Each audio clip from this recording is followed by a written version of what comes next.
Kristala. This game has a parry, so it makes it into parry review.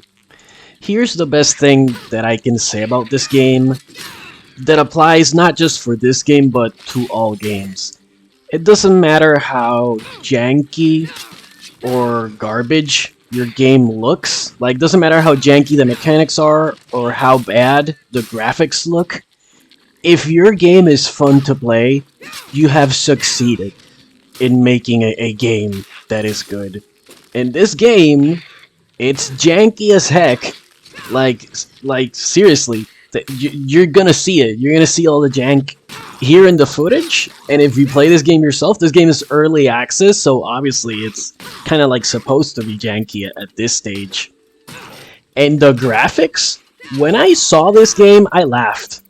I was like, what? I almost didn't play this game just from how weird it looks. Like, the dark atmosphere kinda doesn't mix well with these, like, rat-like enemies. And I was so close to not playing this game, and boy am I happy that I played it, because obviously it's not the best game I've ever played, but for an early access game that looks really bad, like you're gonna hate it, it's actually really good. In fact, that's the best thing this game did, just like lower my expectations so rock bottom, only to then bring it back and have me going like, wow, this game actually has a parry, that's good. Okay, so for everything that I say from here on, understand that there's jank involved in everything in this game. The movement is janky, the attacking is janky. Well, probably the attacking is the least janky part, but the blocking is janky, moving is janky. When you stealth walk, when you crouch and you walk, it's janky. When you jump, it's janky. It's all janky, but it all works. That's the crazy part. Like, this game is functional, and it all works, even though it's all kind of janky. And stick around for the end, because I'm gonna give this game a pretty good score. I want to show a clip real quick because I thought this game had a perfect dodge, but turns out it doesn't. It's just that things kind of slow down, and it looks like it has a perfect dodge, but it's just like the frame rate fluctuating or something, or maybe it's like the character animations being kind of janky, because again, I said this game has a lot of jank. But here in this clip right here, I was playing around with the enemies, trying to see if there was like a perfect dodge, like if you dodge at the last second, does the game go slow motion, or do you get some kind of buff? And no, this game has no perfect dodge, as you can see here. I'm like dodging at the last second, nothing happens, but the animations, when you're dodging, it's kind of looks sometimes like the game is going slow motion, but it's really not. It's just like an optic illusion of sorts. And I have to get one more thing out of the way before I start talking about the parry. This game has stealth, and your character is a cat, and you don't take fall damage.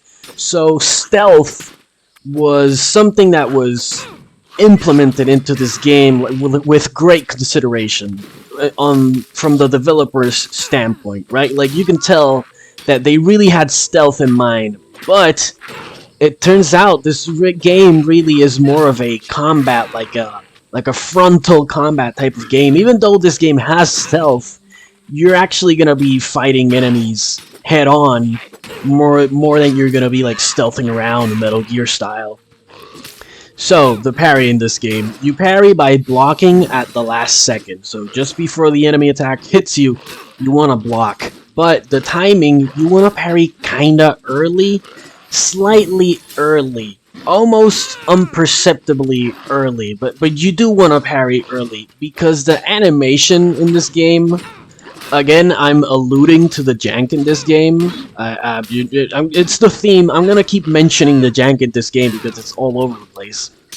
But something about the hitbox, the hurt box, the block box, and the animation, something isn't lining up, so from your perspective as the player, it's gonna seem like you're parrying early in order to successfully do the perfect block, the parry, the deflect. But that's just the way it works. You want to block at the last second, but block slightly early, and then you'll successfully parry. Now, the parry doesn't stagger enemies. It's like Sekiro. You gotta break their posture by parrying or by dealing damage to the enemy, but usually, most enemies, the weaker ones, you parry them once or twice, and that breaks their posture. And the bigger enemies, you parry them 3 or 4 times. And then once you break their posture, you can do like this high damage attack that kills the weaker enemies in one shot, but the stronger enemies, it's just like a really strong attack. It's basically an execution, but again, the stronger enemies aren't gonna die in one shot. And the execution, when you break their posture, does about the same damage as a stealth attack. You're also gonna notice when you're fighting in tight spaces and there's multiple enemies, you're gonna get blocked. They're gonna corner you in. And the enemies occupy more space than what it seems. Right? The box that determines the outline of an enemy is bigger than just the character model, and when enemies get you into tight spaces, you're gonna get boxed up into corners. And even though you'll be able to dodge and parry, you're not gonna move anywhere because you'll be stuck, and that's when you're in real danger in this game. I mean, if you can parry successfully and dodge all of the attacks, then you'll be fine, and you can deal damage back, but try not to get stuck in corners in this game, because it happens. And here, I'm fighting the boss, and I was happy to see that this game follows that classic video game formula of having bosses. I wasn't sure if this was just going to be like a stealth game that happens to have combat, or if it was going to be like more traditional action game, and I'm happy to see that it follows the traditional formula of having bosses and all of that stuff. It was a fun fight. I really enjoyed fighting this boss. Because you can parry the boss, you can parry all the enemies. The one thing you can't parry in this game, and that's why you're not going to see it in any of my clips here in this video, is projectiles. You can't parry projectiles. It might be a skill later on that you can buy after the game is done with the early access, but for the time being, I didn't see any skills in the level up menu. Oh, and yeah, this game is sort of like a Soulslike. You know, there's like bonfires, and you can level up at the bonfire. However, the stealth in this game works slightly better. I mean, it's still janky as heck. But this game, even though it's a Souls-like, it really was going for like a stealth thing. And you can tell just from like the darkness of the graphics and the fact that you're like a cat. I chose the warrior class. There's a mage class, but I chose the warrior because he has a shield, and I thought maybe... I haven't tested it right, but I went with the surefire decision of taking a shield because I didn't want to risk not being able to parry due to not having a shield. So I went with like the warrior class just so I could, you know, guarantee a parry. I still have to check if the other mage class can parry. It might not, or I don't know. I have no idea. So, parry metric.